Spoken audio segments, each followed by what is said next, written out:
car le sujet du jour, c'est l'avenir de cette pratique agricole. Et pour répondre à nos questions, nous avons interrogé Félix Laban.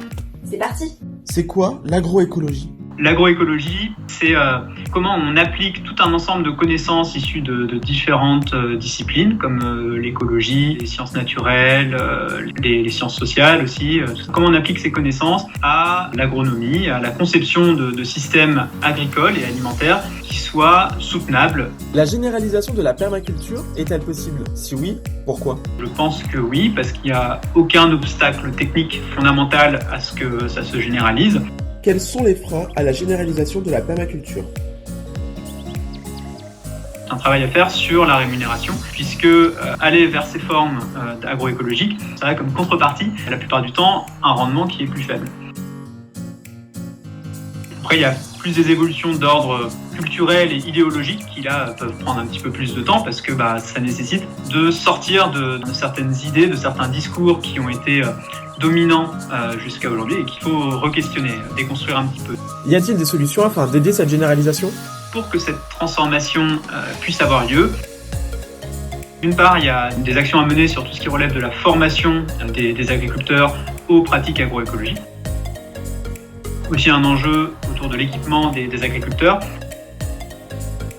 Toute une évolution à avoir aussi sur les filières pour qu'elles puissent se diversifier en même temps que les agriculteurs diversifient eux-mêmes leurs pratiques afin de valoriser au mieux leurs différentes productions.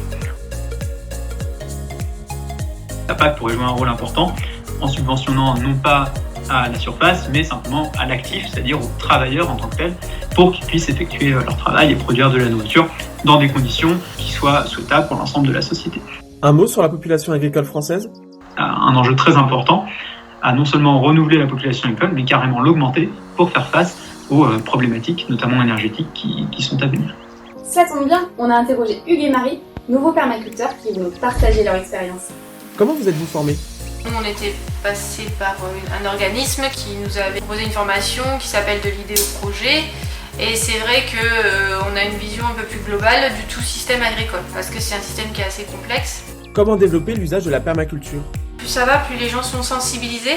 Il faudrait trouver un moyen d'arriver à l'amener jusque dans les écoles, et même les écoles d'agriculture. Faut-il la généraliser ?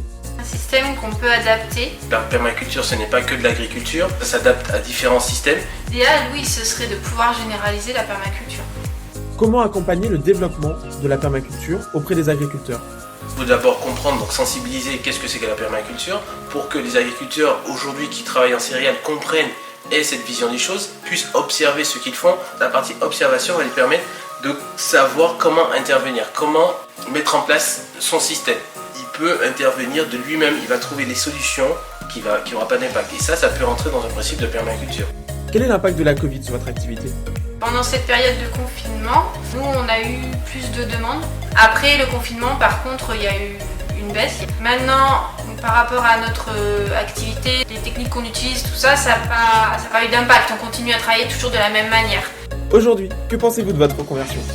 Ça nous a conforté dans notre choix. On pouvait continuer notre activité normalement, on n'a pas eu de soucis parce que on est activité essentielle. Ça nous donne en tout cas l'envie de continuer d'avancer. Avez-vous des conseils à donner aux futurs permaculteurs ? C'est d'abord, encore une fois, sensibilisation, comprendre ce que c'est qu'est la permaculture, comprendre le vivant en fait. Et comprendre nous, ce qu'on aime, ce qu'on a envie de faire, ce qu'on n'a pas envie de faire, où est-ce qu'on est bien, où est-ce qu'on n'est pas bien. Déjà se comprendre soi.